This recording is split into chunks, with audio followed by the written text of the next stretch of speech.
Up next is the panel discussion on technology trends in EV.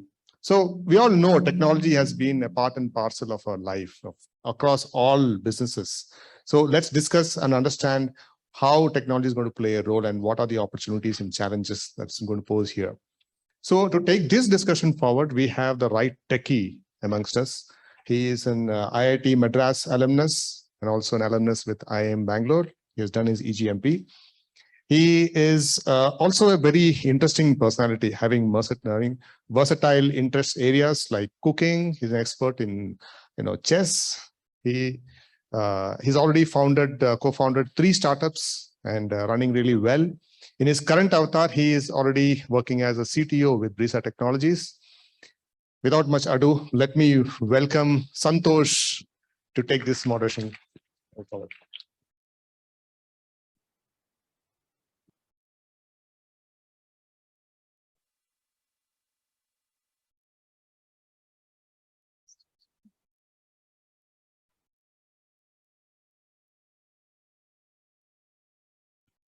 Sorry, some technology issue.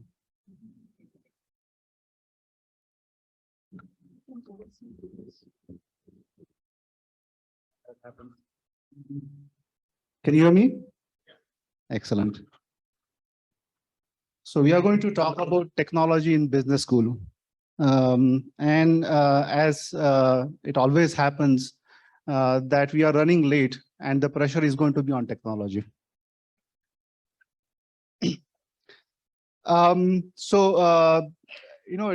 Interesting first few sessions. We learned about the broader landscape of EV.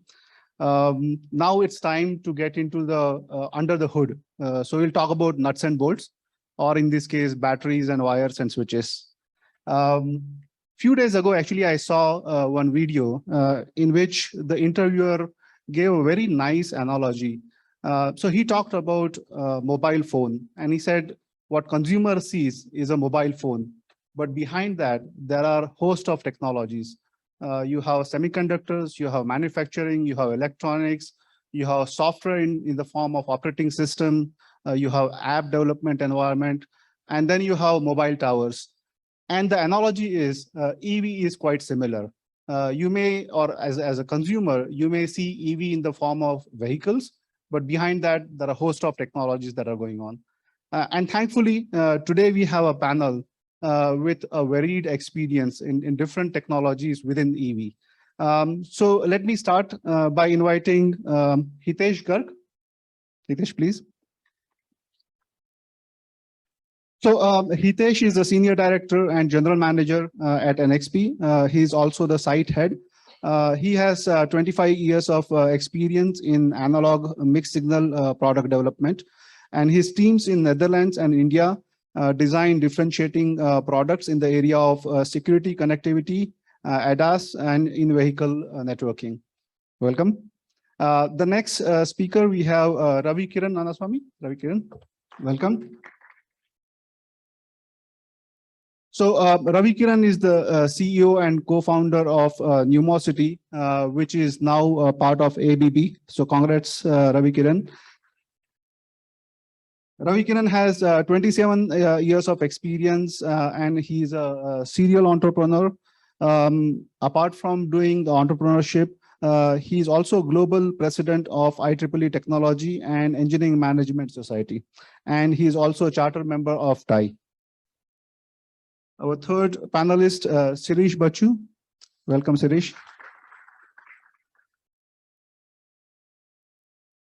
So Shirish is a technocrat who is passionate about bringing technologies to the real life. He has been in the automotive industry for about 3 decades. He's currently senior vice president at Ambitel, which is part of the Volkswagen Group. So with that, maybe we can start the panel.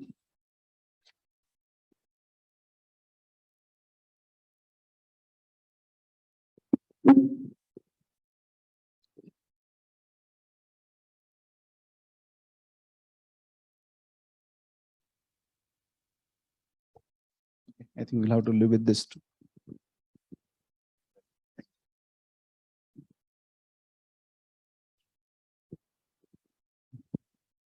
All right.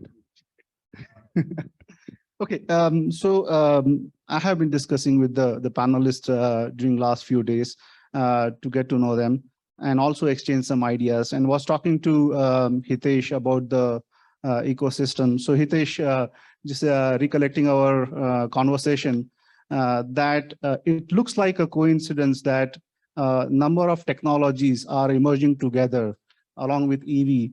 Maybe the driverless cars. How come everything goes wrong in the technology section?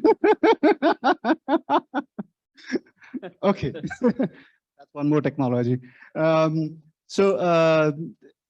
just wondering, is this just a coincidence or there is something else going on? Why different technologies are coming when the EV is also coming up? No, first of all, thank you. Thank you for inviting me. Thank you, Santosh. So definitely this is not a coincidence. First of all, having a semiconductor guy in this forum, right? So I'm kind of an outlier.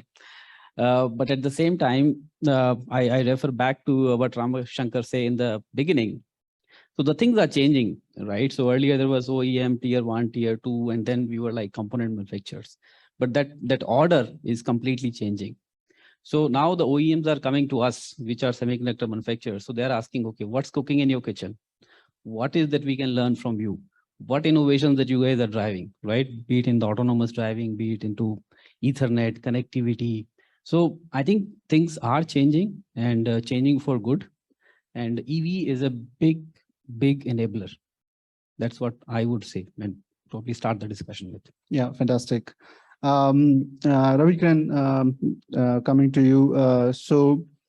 You have been at the helm of Numosity, one of the early technology startup in this space. And it's really nice to see that usually Indian startup are behind the curve on the technology innovation, but you are quite ahead of it. How was your experience as a technology startup founder and now part of ABB? Sure. Thanks for inviting again. When we look at EV, the first thing which we need to understand is India is a very different market from rest of the markets. There are many different markets around the globe. We will hear a lot about US market and European markets, but India is different. I think that's the first thing we need to acknowledge. Once we acknowledge, then we'll understand that we need to find solutions for our problems, not try to replicate what somebody else has done somewhere else. And how do we try to imply it here? That once we stop doing it, it's a huge opportunity, because we started way back in 2017, and there have been several topics which are very India specific. As an entrepreneur, as an startup, I think the moment you understand that basic thing that you need to solve these problems, you start to think different from what others are doing. And I think that's what we enjoyed doing all these years. Because whatever we did, whether it's to do with battery swapping, we did one of the first battery swapping stacks in India, whether to get charging infrastructure available for everybody in India. So all these things were done, not replicating anything, but doing it absolutely from scratch here and trying to see how do we solve the Indian problem. But what is also interesting is when you solve this here, it's very similar in other markets. So instead of trying to do it other way around, we are trying to attempt to solve in India and then try to solve it in many other markets. And it works. That's what our experience is. Yeah, they say that if you can drive in Bangalore, you can drive anywhere. Absolutely. Suresh, coming to you. So you have been a global leader, managing international team, have worked with the international customers. How do you see the role of Indian industry, specifically maybe software, in the space of auto and specifically in the space of EV? Thanks, first of all, for having me on this forum. It's a very interesting series of sessions we have been having, specifically around EV and things like that.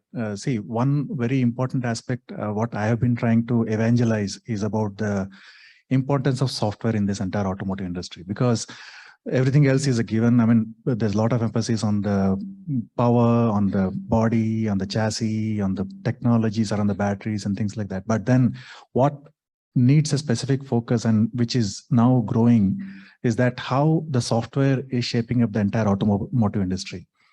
And that is where, if you look at the technology scenario, like what we are wanted to talk about, is a fast, rapid changing environment, especially on the hardware technologies itself. It's a fast changing, and software is even more dynamic than that. The moment you think that you have done something, mastered something, there's some new technology altogether. So it becomes very important, like what you commented in the beginning. We are discussing technology in a management school. It's very important, how do you manage the technology part of it and bring in certain fundamentals around that.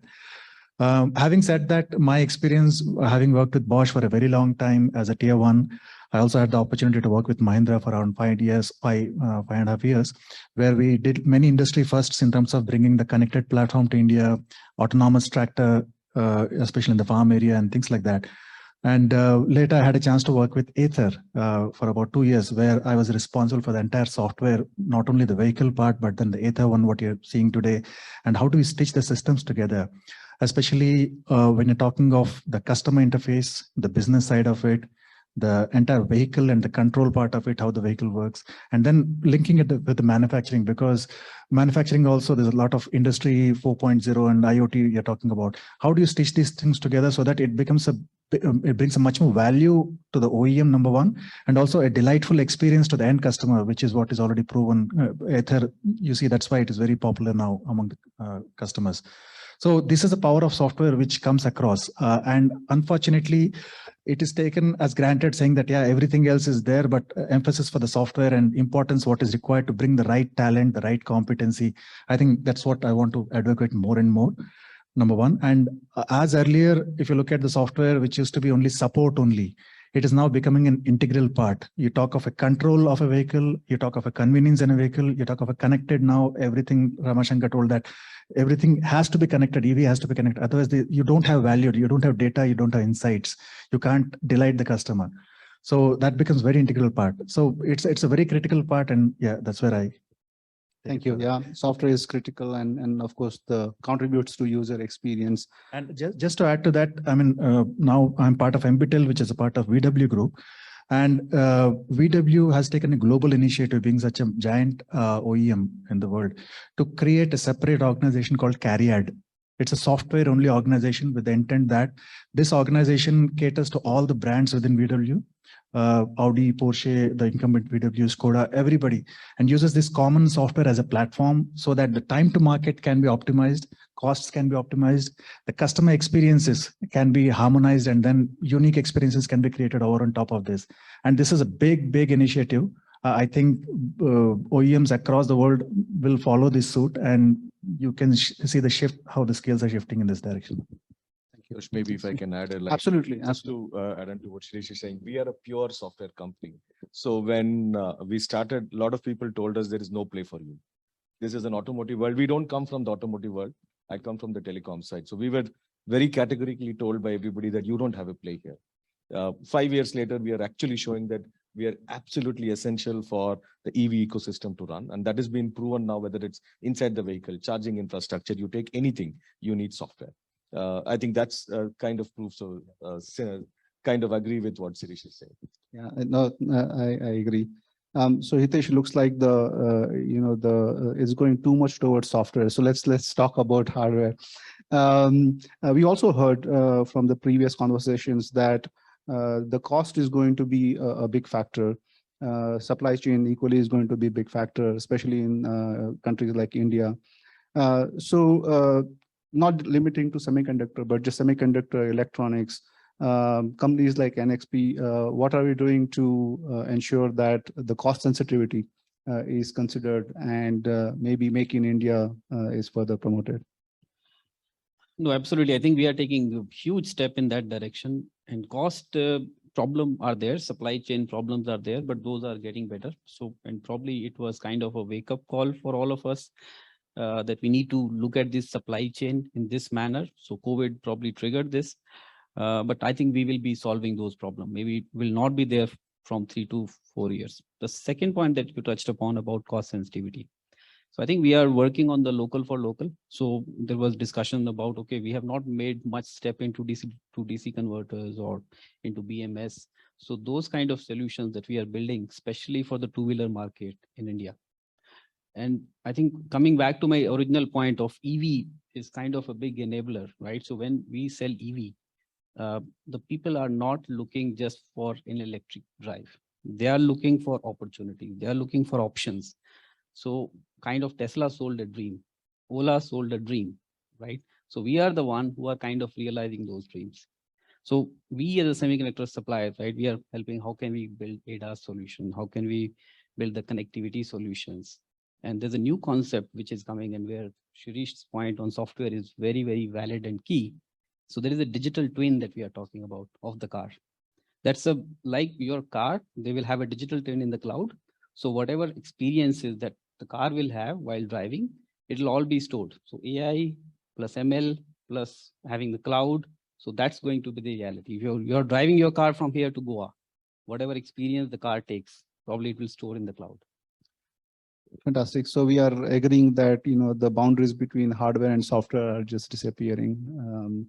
Great. So, but all this would need, you know, great amount of innovation, and it's happening in India. Ravi Kiran, would like to understand from you. You also play a big role in IEEE, which is synonym of standardization. How do you see innovation and standardization? Are they, you know, the opposite words, or? Yeah, so that's an interesting question. So standards are needed once you have everything figured out and you want to scale. So till you scale, you should not standardize it. I think that is my philosophy, that you need to let it open and do whatever is need to be done. And then when you really want to scale, standardize it. So India, for many topics, we are in an early stage. So we should not standardize. So if you notice, starting from a battery interface to the certain level of two-wheeler and three-wheeler chargers, none of them are standardized right now. Every OEM wants to do it their own way. It may look a deterrent at this moment, but it's good for them to show their innovations at this point of time. But the moment you want to reach a scale and say that now India is not selling 10,000 vehicles, but we are now selling 1 million vehicles, you can't do with this. And then you need standardization. So there is already a lot of effort which has started to standardize. I can talk more from a charging side. I'm not so much working on the vehicle side. On the charging side, there are BIS committees looking at it. We have not agreed on any one standard for two-wheeler charging, for instance, which we believe will be a large network in India, which is needed, because India will be 85% to 90% two-wheelers and three-wheelers. So that is still not agreed by everybody in the industry. But that will happen. That will eventually happen. There are also a lot of standards which we miss. We need to look at it from a systemic point of view. Again, when I talk from an energy business, not the vehicle, the grid needs to be looked at, because we are now not yet focusing on the grid, because India grid is important. Our last mile distribution is not the best. So if you need to stabilize it, you need a lot of other things to be managed. So again, no decisions taken on what standards will be adopted there, because those are standardized equipment. So that you cannot now innovate on that. You need to adopt to those standards. So there are many open points, but at the same time, I believe at this moment, open innovation is okay. But maybe in a 2 to 3 year window, we need standardized systems coming up. Otherwise, if you remember the internet and the telecom, if you don't standardize, you don't scale. So that's what we need in 2 to 3 years. Sure. Thanks. So before I go to audience, I must ask this question, because it's a pain point for 80% of the Bangaloreans. Not traffic, but the resources, the skills. So Suresh, how do you see what kind of skills required for us to excel in EV? And well, the answer to second question is, are we there? The answer is no, I know that. But yeah, what are the top 3 skills you would list required for us to become successful? So I think this is a question on everybody's mind, and everybody's trying to find answers. So I don't have also the magic pill towards that. But few experiences, what I see is that, I think what I have been seeing, that especially the automotive industry is more like a black box in which all the particles, I'll take back to the basics in school time, follow the Brownian motion. You know, means if you put different companies, different corners of the box, all particles are moving across different companies. Okay, so that's how it is today. And it is also within this known big cities like Bangalore, Pune, Delhi, Chennai. These are the major hubs where we are focusing on. See, this has helped us to come to a certain scale in terms of getting the talented resources, but at the same time, it is also augmented with the attrition and then the management around that. But then where we are, I think we need to focus on is how do you bring more new talent into the system? I think that's very, very important for us. Multiple channels we need to explore there is in terms of how do you enable the ecosystem? How do you enable so a lot of startups are coming. That's a very good sign. But then they're very focused around a specific technology area and very passionate about that, which is very good to have. But as a larger ecosystem, are we looking at say tier 2, tier 3 kind of a cities? And most of the times what I also seen on the soft side of it is you find good people there who are good at technology, who are good in doing things, but then because of communication, perhaps they may not be identified. So are we breaking these barriers to spot the talent, to nurture the talent and bring them in right from the early stages, from the colleges, from when they are passing out, and then enabling that. The second very important thing is how are we collaborating to make sure that we are not kind of killing each other's prospects, but then enabling all of us growing together. I think that's a topic which is there in the HR circles a lot. And also within the technology community, we try to address that in terms of how do we take care of these kind of attrition related topics. But yeah, there are multiple things we need to look at. It's not one single aspect of it. Thank you. I think, do we have any time for one? Maybe just to add to what Shirish said, I think it's also with the academia, I think plays a very, very important role. And since it's a multidisciplinary thing, right? So we have not been very successful in that. I give you my example. I went 2014 to IIT Bombay to see, okay, can we do a battery management system there? So we want to do a research. So there we wanted electrical department, chemical department, and microelectronics department to work together. Somehow nothing could be done. That was 8 years back, but I still have a hope that something can be done now. So government should give a bit of like funding in that area, because you see, if I go to IIT Madras, I to IIT Hyderabad, so there are, I would say, a lot of funds available on 5G, 6G, and those kind of things. So a lot of like test beds or high-end research is happening in that area. So there's a need for the best institutes in the country to focus on the automotive as well. There's a lot of scope for that, and probably we can support that for sure, but we need some support from the academia and the government as well. Just to add to that, see, another very important aspect of it is the cross-domain pollination, cross-pollination across domains. That's very important because today you have a lot of, let us say we talk of data science, AI, ML, things like that. Very good experts are there. How do you bring them to the automotive domain, marry them with the domain experts, and then make this happen in kind of a pair kind of a concept, rather than expecting this data science person to understand what an automotive application is, and then look at the outcome of that.